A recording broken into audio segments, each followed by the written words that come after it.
Welcome to the Seek, Go, Create podcast. This is Tim Winders, your host. I'm a coach for business owners, executives, and leaders.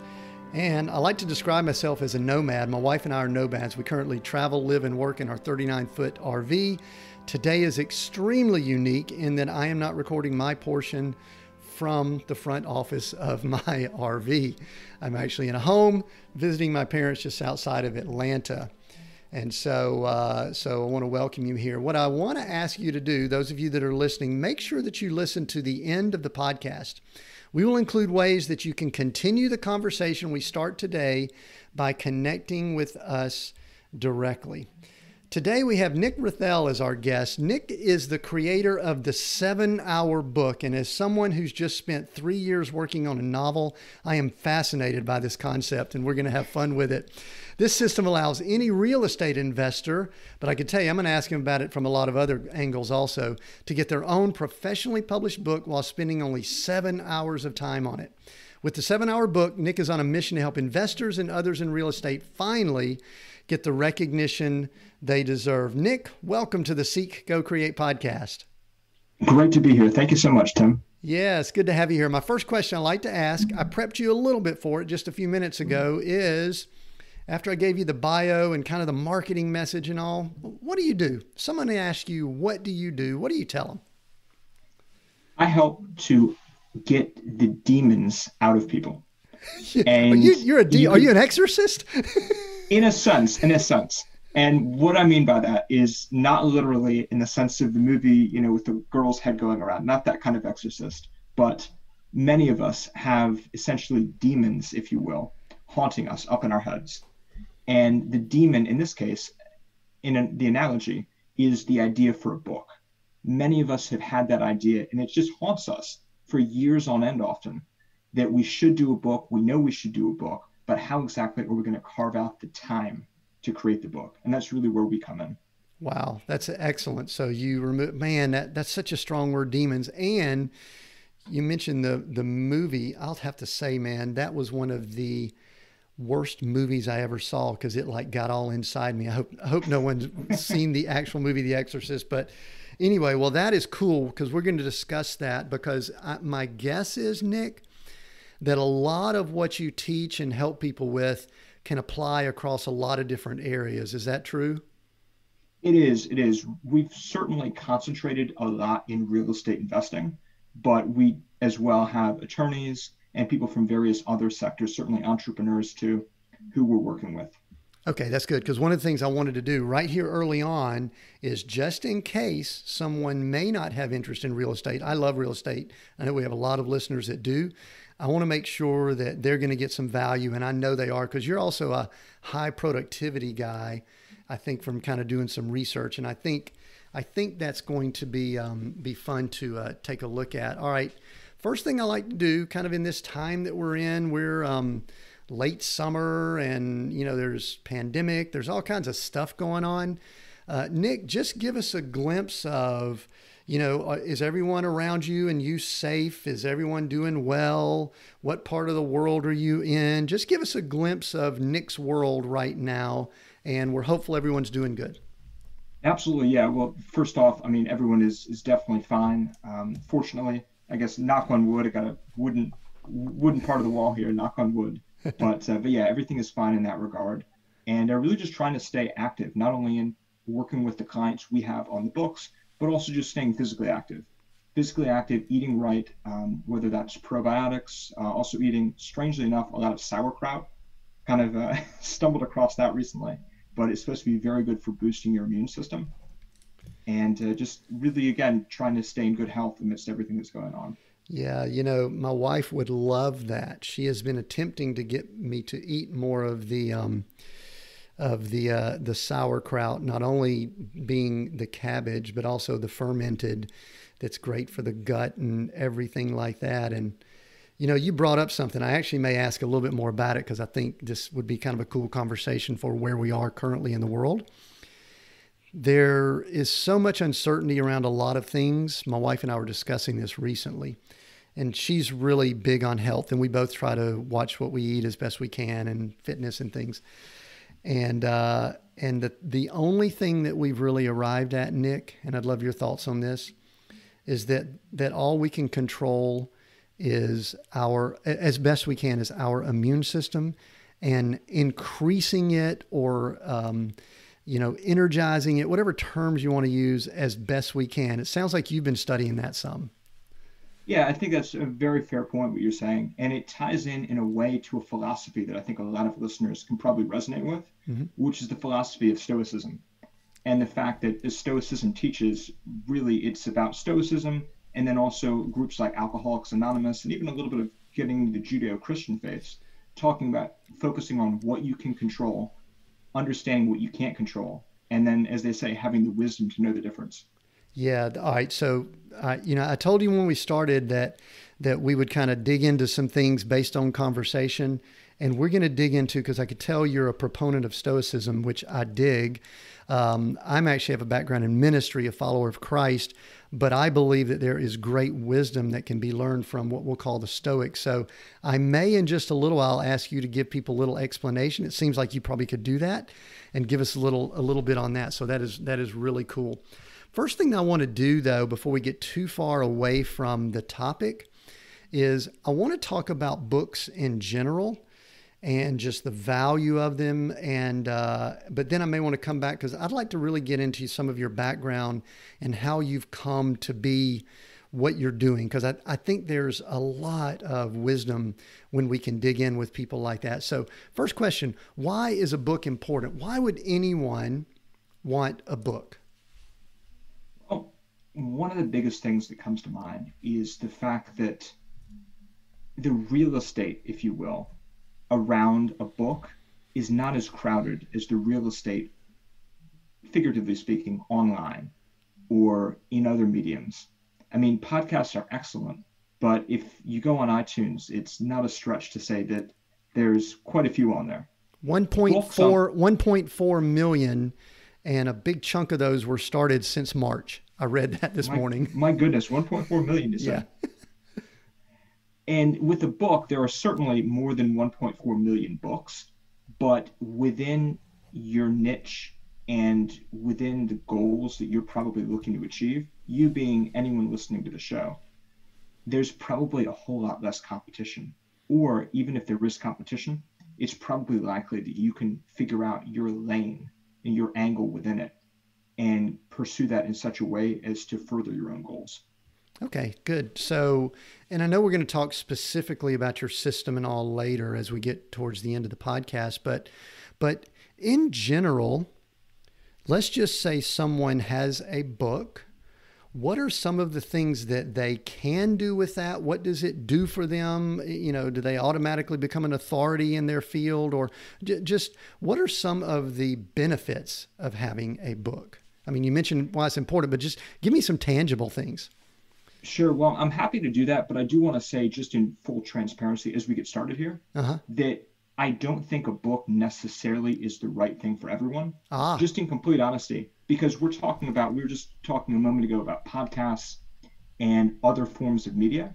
And I think that depending on a person's goals, if they really take a step back and think about it objectively, they might conclude that perhaps they just need to spend more on ads.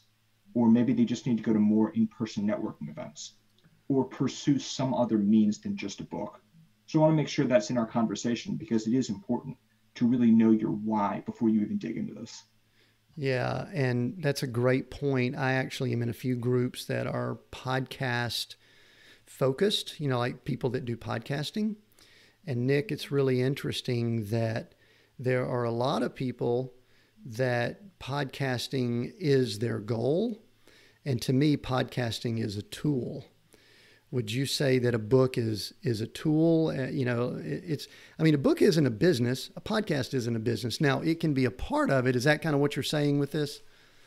I think so. Although I think the caveat to that, in the case of both books and podcasts, is if you really are just doing it as a passion project, or in the sense that you feel a pride of creatorship, in a sense, in having that book out there or in having that podcast, that your name is behind it and really is a statement about you.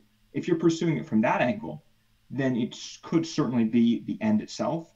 But primarily, I think it should be, and probably for many people is, a means toward a greater end. And you were asking, Tim, about what those ends could be. Yeah. So a couple instances would be, one, a way to get yourself out there and launch your speaking career.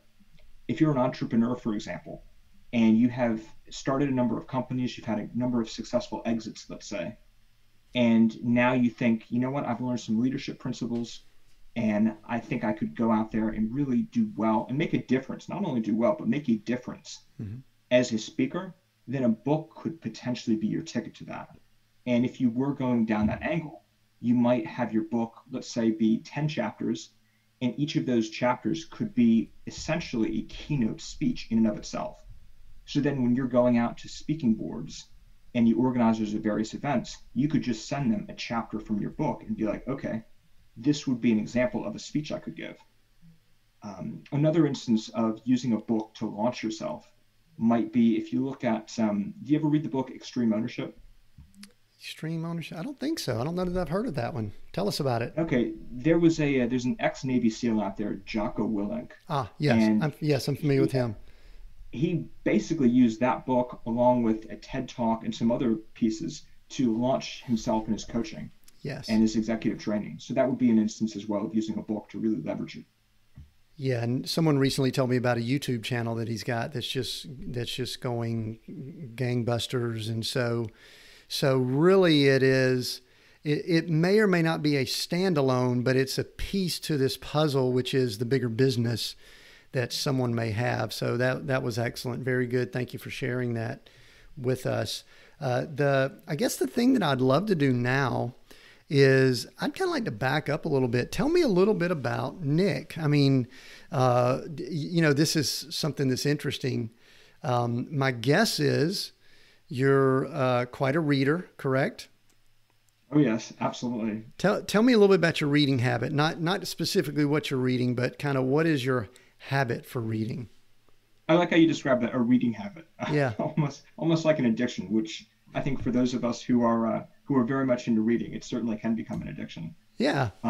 In terms of the reading habit, it's definitely primarily concentrated in these past over the past decade or so around nonfiction. Although I started off certainly reading my fair share of science fiction and mystery stories, detective stories, those kinds of things, really concentrated around nonfiction, and then moving more specifically in terms of books to really develop various core competencies. I do want to take a step back, though, on that, and with reading, for your listeners, echo a really great quote I heard from Naval Ravikant, who has a really interesting podcast. He's the founder of Angel List. And his quote was essentially, start off reading what you love, and then eventually you'll love reading. Yeah. And use your passion initially for the things that get you excited with reading, to then parlay that into reading the more difficult stuff once you actually enjoy reading. Yeah.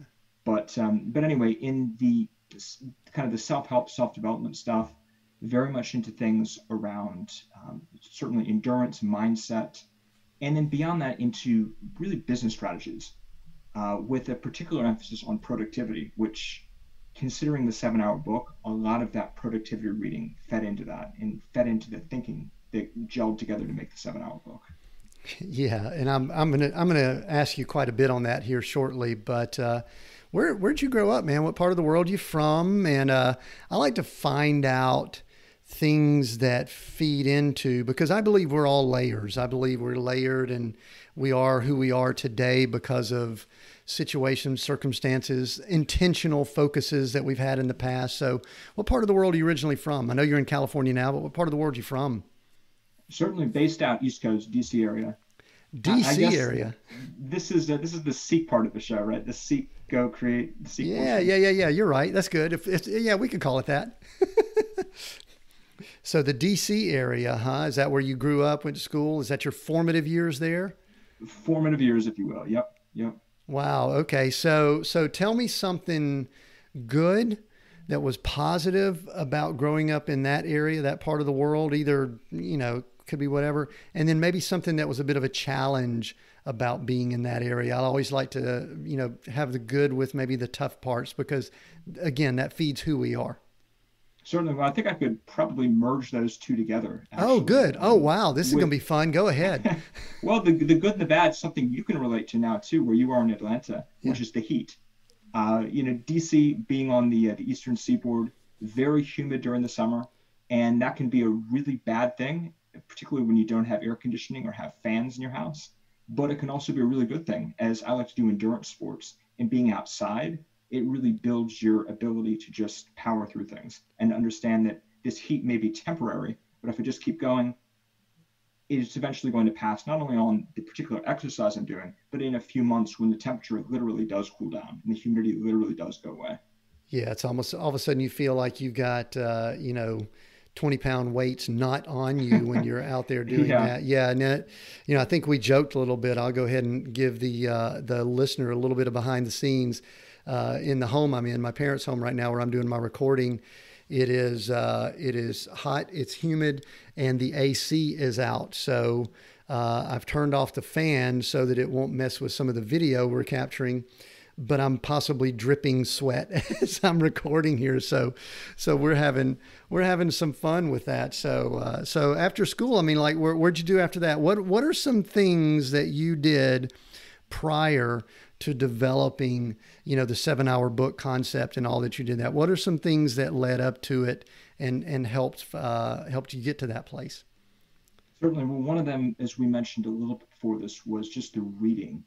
And reading not only in the sense of developing a lifelong love for books, but also in really coming to understand productivity, time management, and how do you really get more done.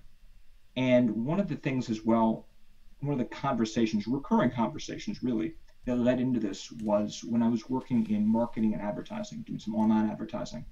I would talk to people who had ideas for books, and I'd be like, okay, well, why don't you just do it? And they always, time and again, I can't tell you how many times, Tim, they would say, well, I just don't have the time, or some variation of that.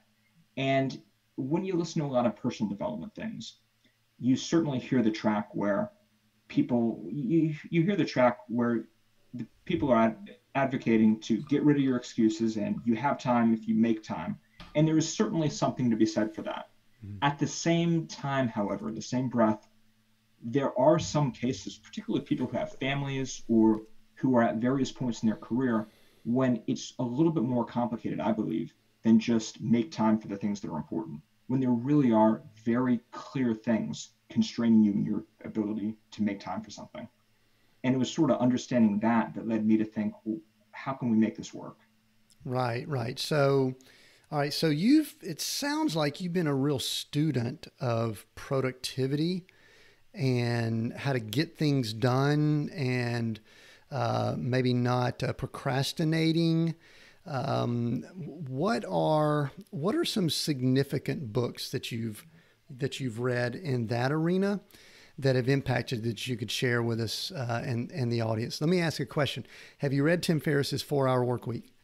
It's funny you mentioned that because that was literally going to be the first book I'd point out there. Well, I actually had a Um, question down. I'm like going, okay, 7 hour book sounds a lot like the 4 hour work week. Tell me if there's anything related to that. So Tim Ferriss, yeah, that was significant for me too. I won't lie.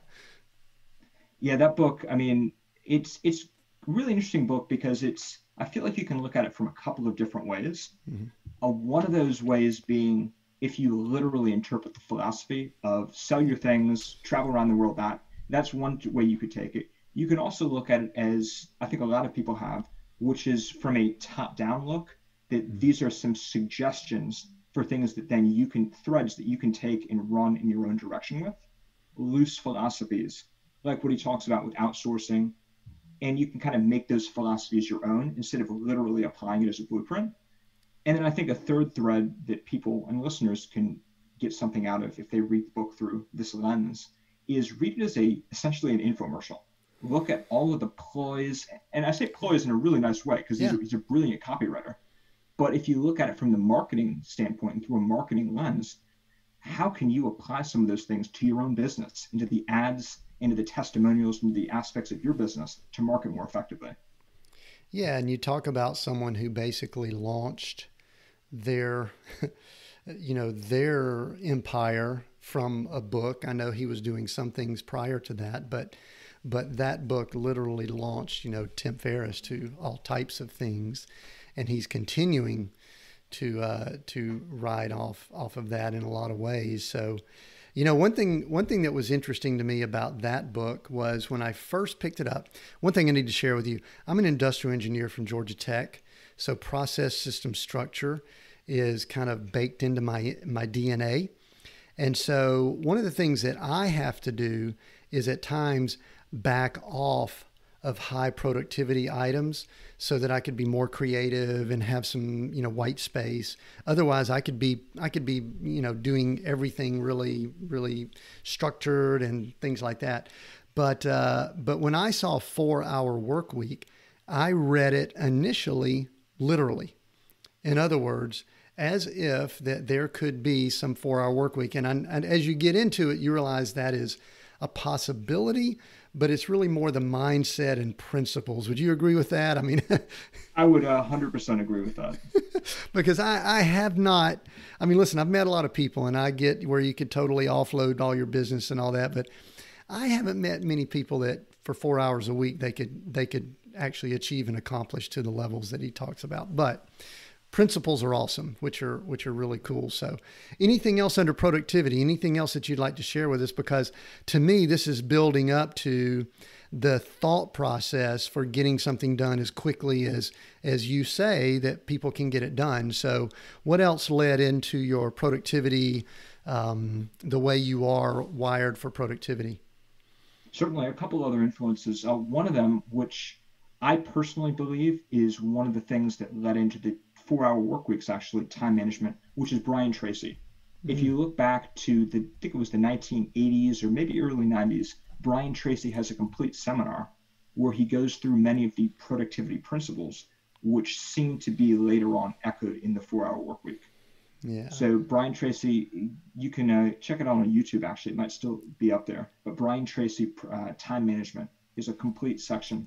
Along with that, Eat That Frog, Brian Tracy is a really good one in terms of just books about tackling your most important thing.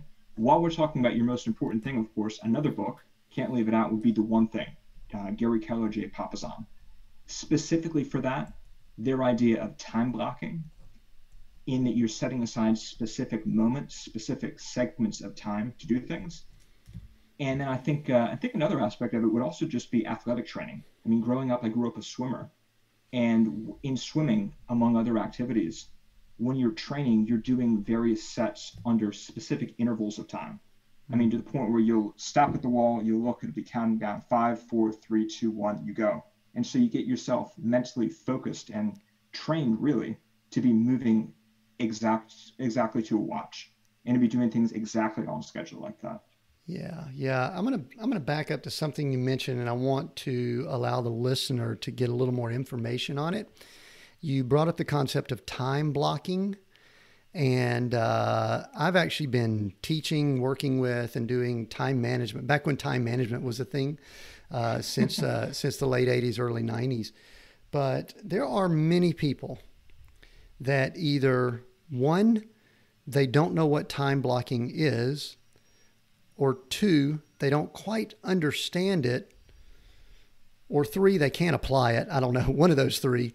Tell us a little, let's you and I, let's banter a little bit. Let's talk about time blocking, because is that a primary way that you use to effectively get things done? Is that what you use?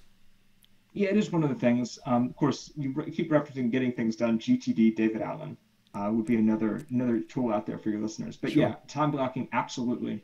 And my own understanding of it is that it's essentially you take your calendar and you figure out what points on the calendar, or point singular, you're going to be doing a particular activity, and you put it on the calendar. And then everything else aligns around that.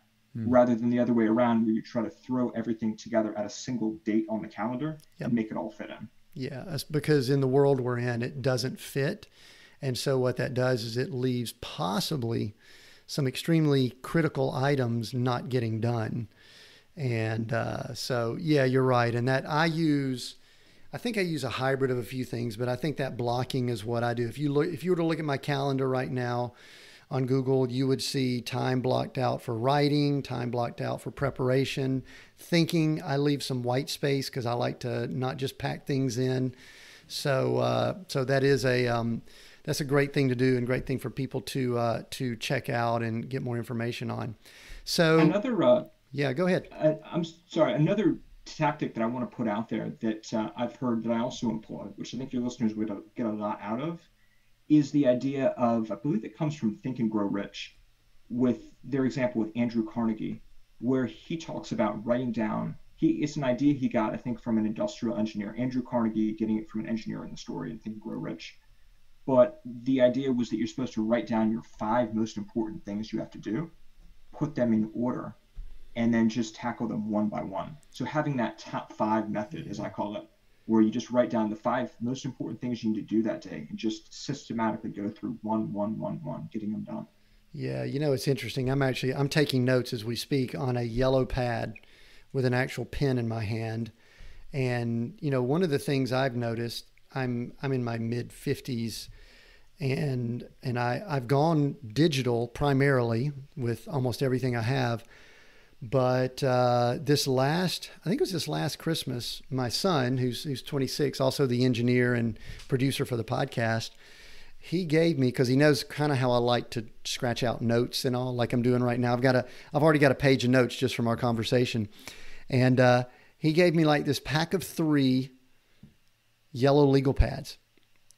And it was, I got a lot of great gifts. So it was like, okay, it was probably my most used gift. I think I'm right at the end of those 3, by the way, here, 6 months into the year, because I'll write on the front page, back page, and but the thing that I love to do is exactly what you said.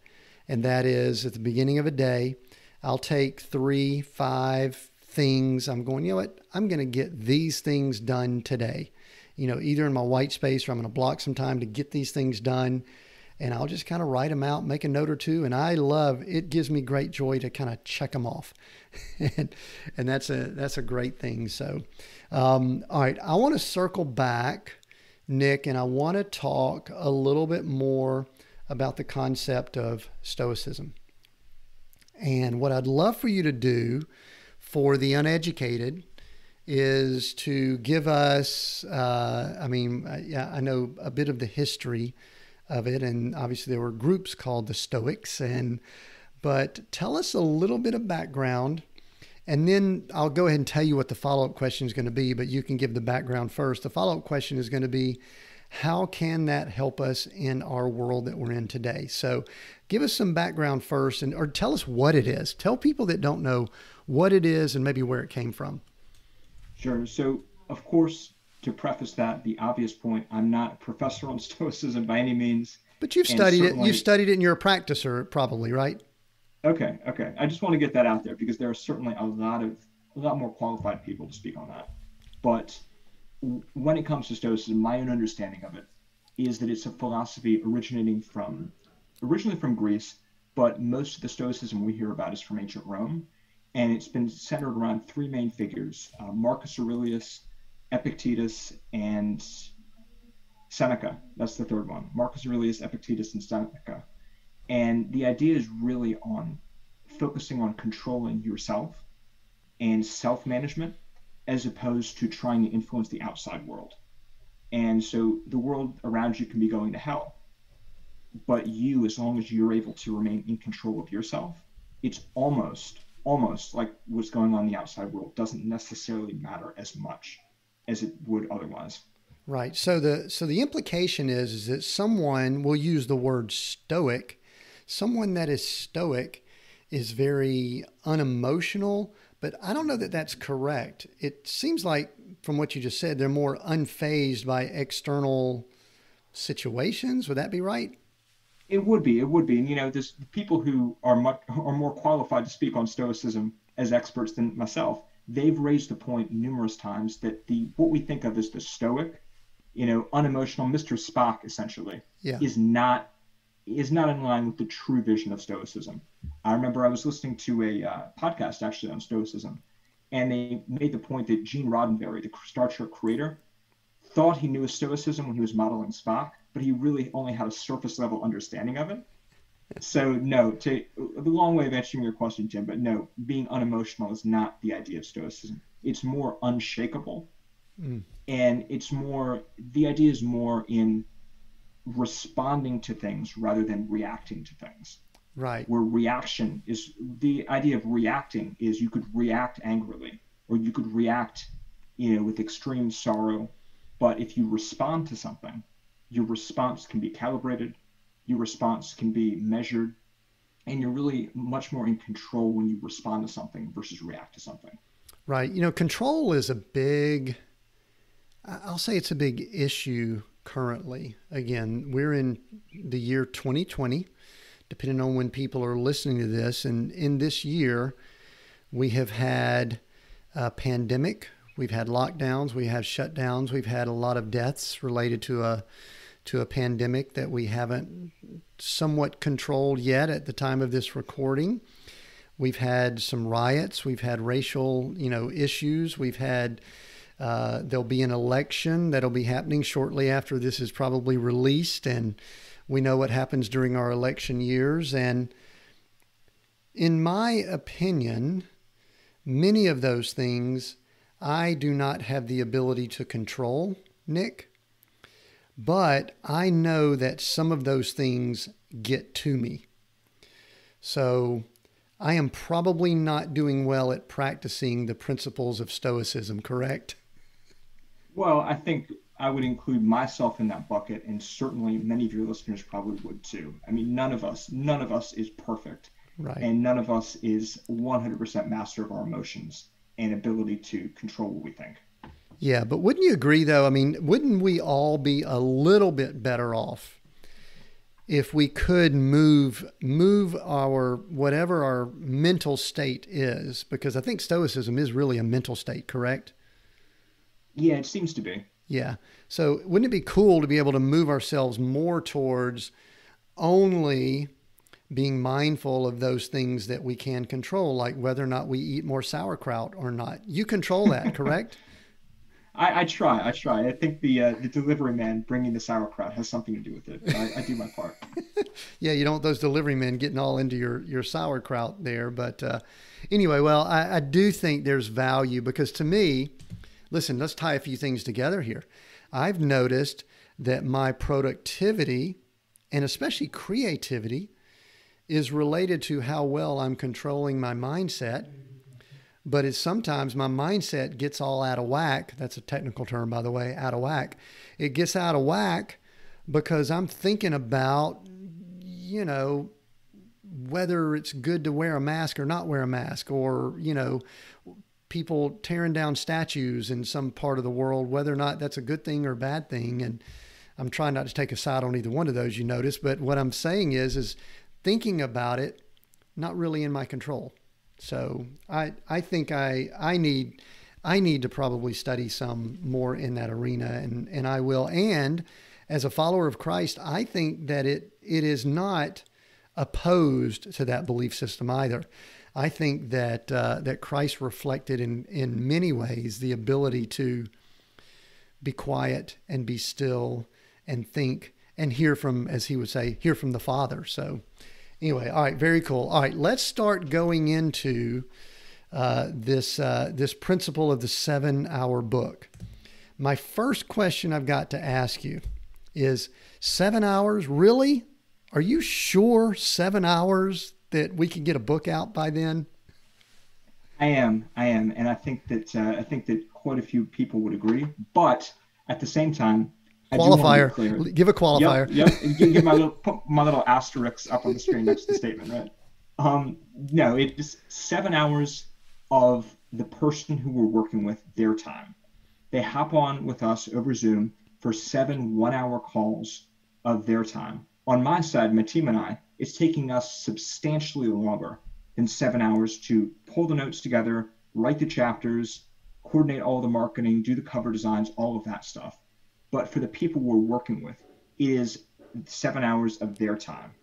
So I'm Wow. glad you asked that, just to set the record straight on it. Yeah, I was going to say, because, sometimes people it's kind of hard to imagine and believe certain things like that. So anyway, that's kind of good to know, because I was going to kind of go back to that 4-hour work week example we talked about earlier and say, that 4-hour work week was a little bit of a marketing message as much as it was a practical thing. But you know what? Here's the cool thing about it is I think most of us can wrap our heads around 7 hours. We can't wrap our heads around 7 years to write a book, right? Yeah. And, to make this a little bit more realistic for your listeners, to help them conceptualize a little bit better, I could give you, if you want, a overview of what a typical 7-hour process would look like. Yeah, I'd love to. Yeah, hold on one second, because we may do that as we start getting where we wrap up here, because I'd love for you to kind of give exactly what this looks like. But so it is 7 hours, but one of the things I'd love for you to do is, can you peel back the curtain just a little bit and tell us, you don't have to give the secret sauce, but give all that's going on behind the scenes. In other words, what all are you and your company doing to bring this to fruition? Because there's a lot of stuff that I know. I've got a novel right now in edit phase that's about to go to publisher, and there's a lot involved. So what all are you and what's your company doing? Sure. So what we're doing is certainly taking the calls with the authors themselves, Mm-hmm. getting the notes down there, guiding them through process of questions, getting the book out of their head, as we talked about. But then on the other side, teams of writers, people on my side who are writing it, stitching it together, listening to the recordings. When we do record it, we don't always record it, but when we do record it, listening to the recordings of it, synthesizing the notes together, figuring out what parts don't work in the book and would need to be omitted or placed on the back burner, maybe for inclusion later on, posting it in Google Docs so that the people we're working with are aspiring authors. If they want to review it, they can review it. Sometimes, believe it or not, they will put it up there for their review and they just don't even look at it. Interesting. It's kind of strange, but it does happen. And then other aspects of it would be coordinating cover designs, working with designers to get a cover together for the book, submitting it to the people we're working with for review, making changes based on what they want. Also doing research into various printers based on our clients, what they see as their budget, what they see as the number of copies they would want, trying to figure out who of the publishers and printers we know, and if people we would also research who might be a good fit for them. Right. So there's a lot of behind the scenes that is going on. So go ahead. Let's go ahead and go into what. All right. I've got a background as a real estate investor. We had companies that were in real estate investing for years, and let's just say that are you working with real estate agents or investors or anyone in that real estate space? Who are you working with there? Certainly, we've done work with agents. I got some people in the Mid-Atlantic who we've worked with, particularly recently in real estate agent side, but also a lot of real estate investors. Okay. All right. I'll tell you what I'm going to do. I'm going to walk one of my clients through. You're going to kind of walk the process with me. I've got a client that she's an excellent real estate agent. She's down in the panhandle of Florida, and she's got great experience. She knows her stuff. And let's just say that for some reason she decides, I think I may have interest in a book. But before she says yes to you, she is a little skeptical and wondering if it's something that she really should do. So what I would love for you to do is talk to her and me, pretend she's listening, and just tell her, I think you've done it a little bit already, but let's just go ahead and go through the pitch, I guess, is why, if she's leaning this way, why she should go ahead and move forward. And then after that, we'll talk about what her next steps are. But just put her over the hump. Get her to go ahead and make the decision. Well, I'm almost not wanting to do that because to be totally transparent with you, Tim, I mean, the people we end up working with, they decide for themselves that they want to do a book. Okay. And I don't think, there might have been maybe early on instances where I would really try to push them over the edge to doing a book, but it's just really not my style. And I feel like the book and the decision to do a book really has to come from them. Okay. I mean, I can talk all about the merits of having a book, but it really just has to be an individual decision someone has to come to on their own. Okay, good. I appreciate that integrity. That's a great response there that you didn't allow me to push you to pitch. So she is saying, yeah, I'd like to do a book. And I think I've got some thoughts about it. Nick, help me out. What do I do next? Well, at that point, it would go back a little bit to the part actually early in this conversation where we're talking about what are your goals for the book and why a book specifically over other things, like we talked about ads or going to events. Why a book for those? Okay. Well, I'll go ahead and answer that for, I think, what could be for her. She's in a very high-end real estate market. She's in a market that a lot of people from towns like Atlanta, Nashville, other areas are very interested in this small sliver of beautiful beach down in Florida. And she really wants to position herself as an authority and an expert for investors and people that are looking for second, possible third homes to purchase. And she wants something tangible that can be put in their hands if they have interest in working with her or with that area. Is that good enough? Well, it's good in the sense that you knocked out something I was going to say, which is why not a podcast or why not a blog? You said the word tangible. Yes. And if you want something, as you're saying, to literally put in someone's hands, yeah, then a book probably is the best thing in that case. Sure, because one of the things that we've done in the past is we've done some mailings. We've had some, pre-qualified people that we would love to do something maybe a little bit over the top, and to mail them a book to me would be a pretty cool thing to do, especially if it just reinforced and locked in someone that when they make that buy decision for a $1, $2, $3, $4 million piece of property, they're going to do it with her. So does that help out a little bit more? Does it sound like that might be a good option to get a book to do something like that? It could be. And I think that for those of your listeners who are real estate agents and aren't familiar with the strategy, what you're describing sounds a lot like the idea of farming, real estate farming, where you farm an area and become the go-to person. And if you are looking to farm an area, first off, there's a great book out there. A real estate coach actually wrote it. It's called Farm. So I'd encourage anyone who's new to the idea of farming to check that out. Brian Eisenhower's his name. Mm-hmm. But then within that strategy of farming, a book really can be your central piece. It can become, as Michael Hyatt talks about, your platform. Okay, very good. So, all right, so let's keep going then. So we've made the decision that I'm going to do the book. So what is the first thing that you do for me or her? And then what is the first thing that you're going to tell her to do? Well, I would ask her before it was even a foregone conclusion that we were going to be working together. I would ask, why not do it herself?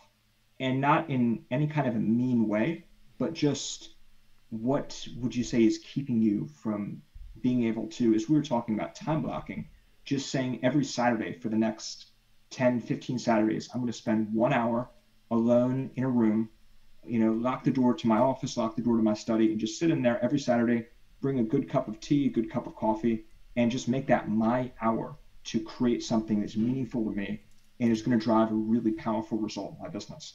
So I'd ask her that. Okay. And I'm going to respond for her because I've been coaching her for 5 years. She's very busy, is out a good bit, actually owns 2 companies, and most likely would say that the mental bandwidth to do that, also some health issues with parents that she's had to deal with, and the creative energy would be a challenge. How about that? And so she probably would love someone to help her to do as much, if not all of it, as possible. Okay, I think that definitely is a fair thing. And we do hear that from time to time. Yeah. I just have to ask that because we have had a couple of calls. One in particular, this guy out in the Midwest, I think it was Utah or Nevada, where I talked to him. We decided by the end of the call that he could do it himself. And I literally got an email about like 4 or 5 months later that was, "Hey, my book's out." And it was great. Wow. It was really great to see it. But okay. That's impressive. All right. So we've said, no, we need you guys to help. So what are you going to tell her next? What happens after that? Well, I would probably have to speak with her specifically, and it would depend on the case itself. Okay. But depending on how things went, we would probably in some form or another come into working on the project. Okay. So, all right. So we're pretending a little bit here, but let's just say that you decide to work with someone and it seems like a good match. Everybody's comfortable with each other. What do you typically have this person do or roughly do? You mentioned it earlier, in the 7 hours that they need to put their time in. What are they, or what is she, if we're using the she here, what are you going to instruct or coach them to do?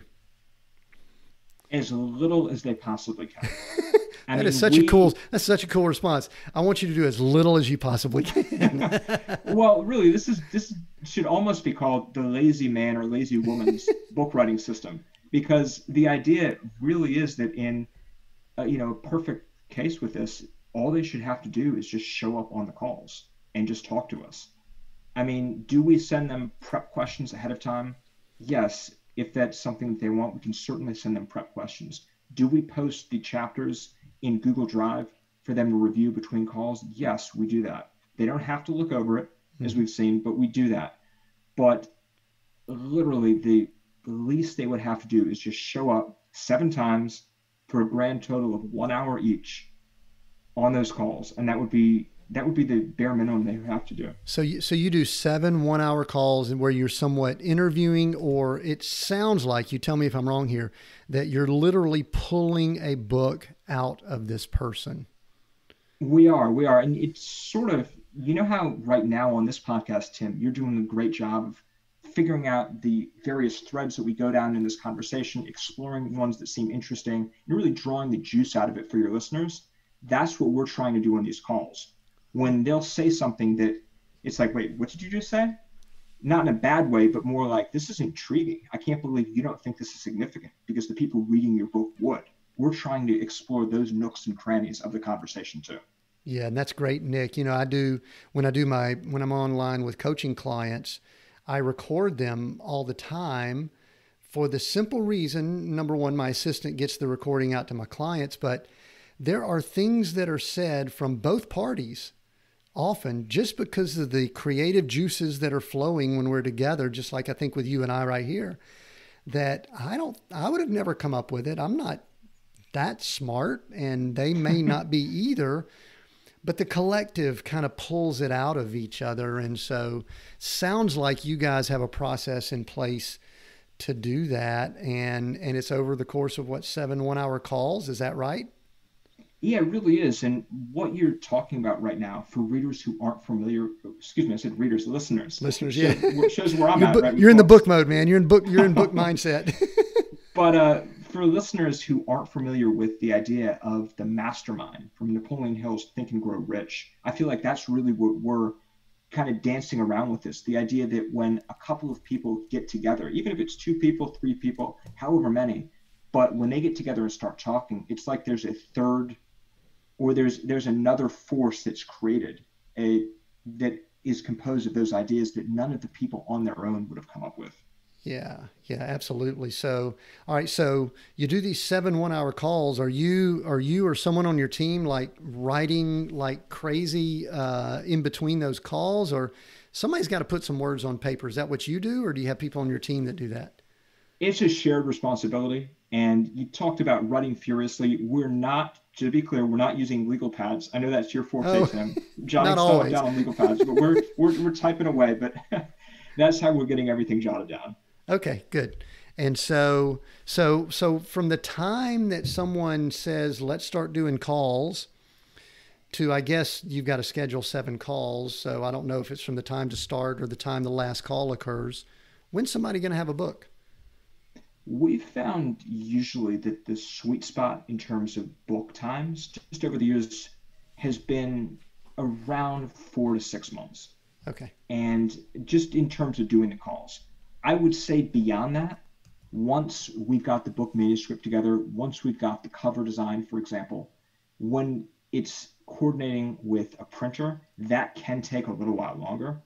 I want to warn some of your listeners out there that sometimes when you send it to a printer, their specifications will be different than what you're thinking in terms of formatting, in terms of various sizing for other aspects of the book. So be aware sometimes that you may need to change stuff around based on what the printer at the end of the day, who's actually churning out the physical copy of the book, Yeah. what they may require. Right. And but you guys, for people you work with, y'all really manage that process quite a bit, correct? Which process? The process of the printer, y'all helping take it to printer, or y'all getting it back to the person and they handle all the printing? We're not a printing operation in and of ourselves, but we try to be as seamless as possible between connecting them to the printer and getting quotes from the printer, those sort of things. Okay, very good. So you are really kind of a single point of connection to try to get all the pieces done for the book, which I think is very helpful because, one thing you talked about earlier was the covers and printing, all artwork and all of those things. So you have connections to all of those. Is that correct? It is. And we try to leverage that in a positive way for the best value of our clients as much as possible. Okay, very good. All right. So is there anything else about your process or your system that would be helpful for us to know? I've got a few other questions I want us to wrap up with, but anything else that you wish I had asked you about the structure or the process? Yeah, I think one thing that's important to point out is that we go into this not from the standpoint of English majors, but rather from the standpoint of entrepreneurs and marketers, in the sense that this is not, certainly the book will sound good and it'll be, we would hope, well written, but this is not, let's write a book of flowery language that makes people laugh. This is, let's put together a book that's going to drive a specific result and result in a very real ROI on the part of the people who are putting it out. This is not, let's have a book that's feel good. It's more about, let's have a book that drives results, that convinces people that, in the case of your real estate agent, that they are the authority in their area, that they are more qualified, that they are more experienced, and that really they know more about what they're doing than others, and therefore deserve your business. Yes. That's the kind of books that we're putting together. So not necessarily a book with a Pulitzer, but a book with a purpose. That'd be a good way of saying it?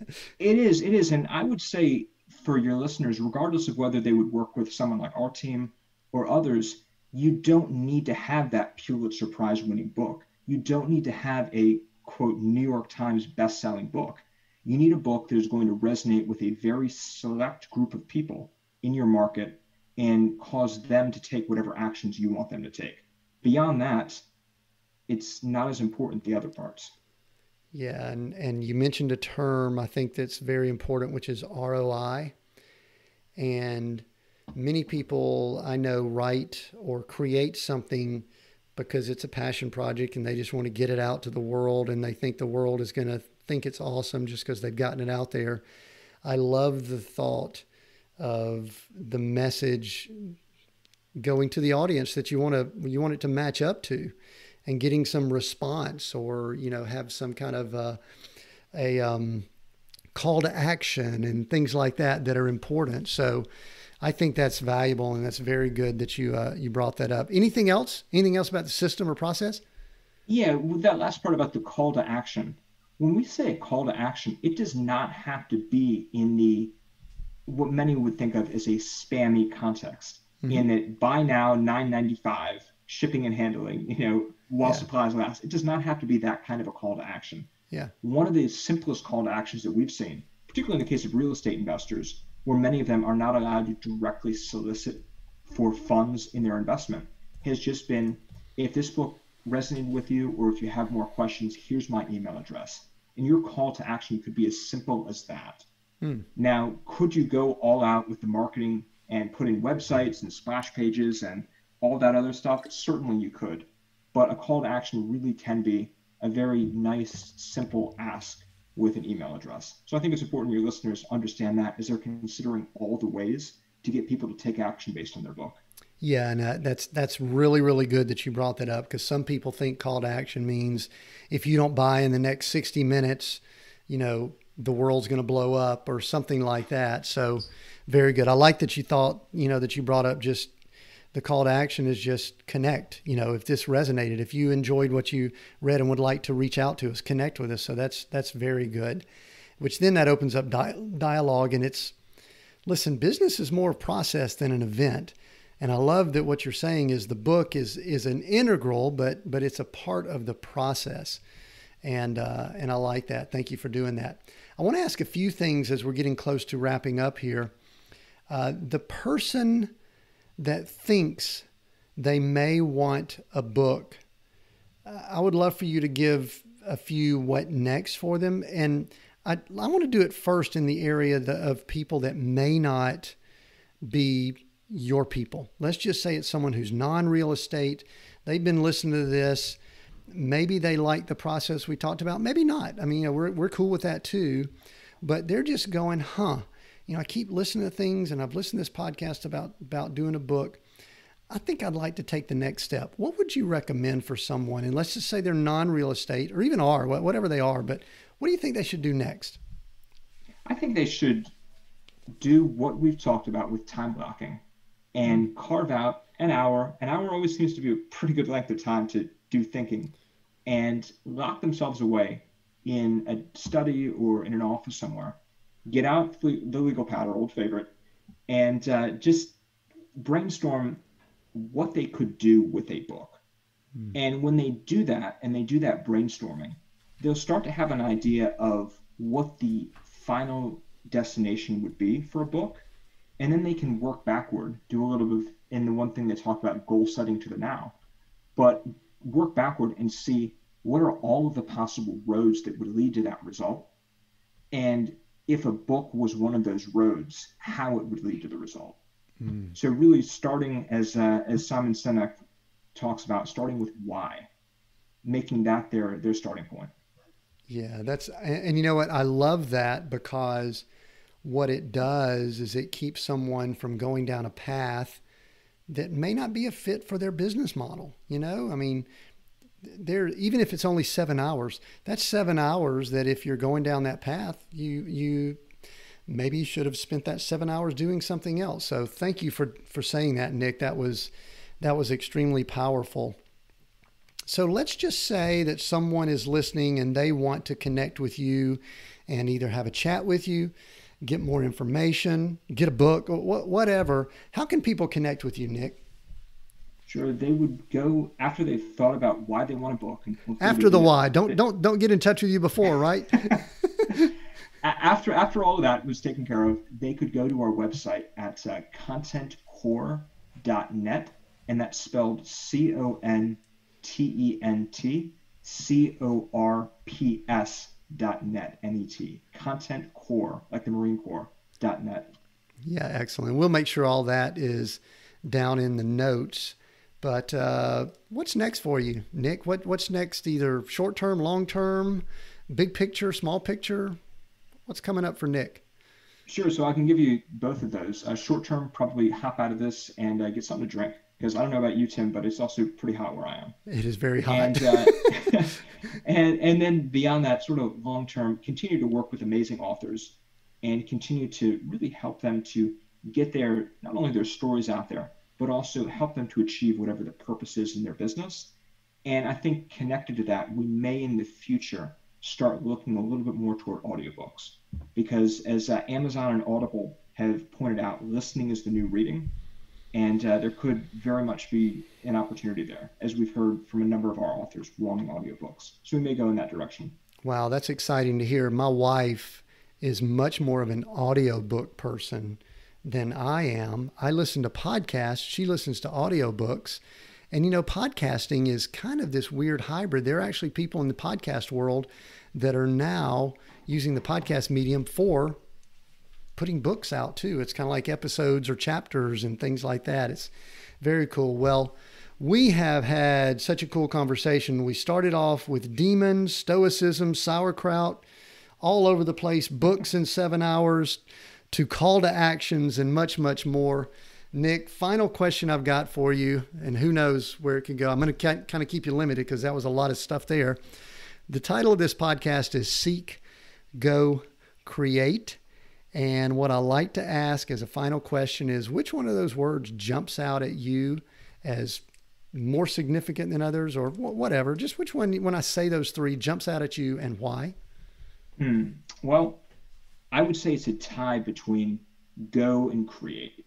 Now, we're talking all about books, so the create part, of course, is going to stir me. But the go really resonates because, frankly, as you and I and all of our listeners know, if you don't go in the sense of taking action and getting up off the sofa, taking out the earbuds, and actually going out and taking action on what it is that you intend to do, nothing's going to happen.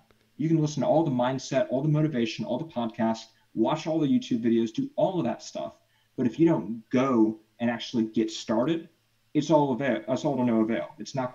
Nothing's ever going to materialize. As Zig Ziglar says, you don't have to be great to get started, but if you don't get started, you'll never be great.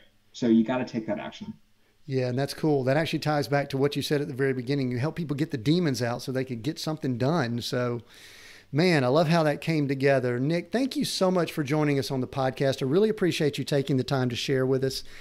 If you are listening and would like to continue this conversation, we encourage you to do that, and we welcome it. Go to seekgocreate.com. That's seekgocreate.com to comment on the episode post, or you can contact us via email there. Visit the site, give us your best email address, and we'll also make sure you never miss an episode. On top of that, we're going to get you some bonus items for free that we give out for specific episodes or just for our general listeners. You can also find us and communicate on Facebook, LinkedIn, Twitter, and Instagram. In all of those places, we are Seek, Go, Create. Thank you again for joining us. We look forward to connecting with you on the Seek, Go, Create podcast in the near future.